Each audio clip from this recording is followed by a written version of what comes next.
Hello hello actrice d'une vie en pleine forme. Alors aujourd'hui dans mon panier j'ai une orange.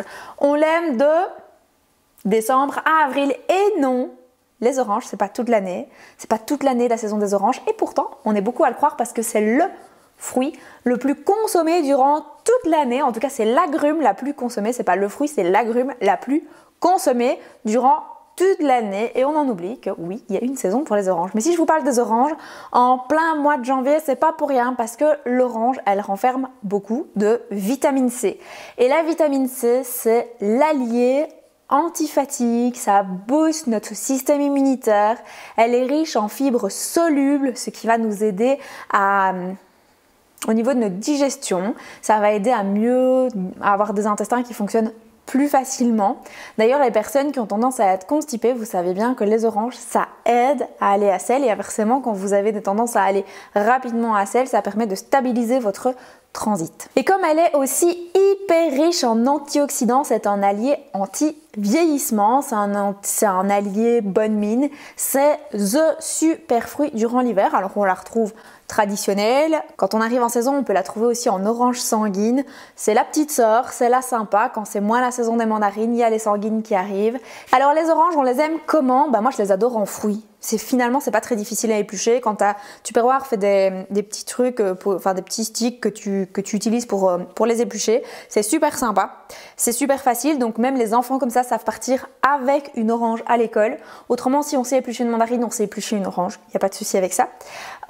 Tu peux aussi le faire en smoothie, si tu veux, tu mets des carottes ou tu fais plutôt dans un extracteur à jus. Si tu as un extracteur à jus, tu te fais un jus de fruits et légumes, tu mets l'équivalent de 4 carottes, une branche de céleri, tu mets une ou deux oranges, un petit bout de gingembre, c'est délicieux. Et puis il y a aussi un petit truc, mais ça c'est pas du tout diététique. Moi j'adore les orangettes, mais ça c'est pas du tout pour l'aspect vitamine. Et puis si tu aimes bien ce petit goût orangé, on en parlait hier avec justement une cliente, tu peux faire une mousse au chocolat ou des petits cookies et tu vas mettre du zeste d'orange dedans. Ça va donner le petit goût justement orangette, super sympa, super bon. Donc c'est une chose toute ça. Maintenant si tu utilises le zeste de l'orange, de toute façon moi tu sais bien, c'est toujours du bio que je conseille, mais si tu utilises le zeste et que tu n'achètes pas bio parce que tu n'es pas convaincu du bio, dis-toi que c'est un amas de pesticides, donc s'il te plaît tu les prends en version bio.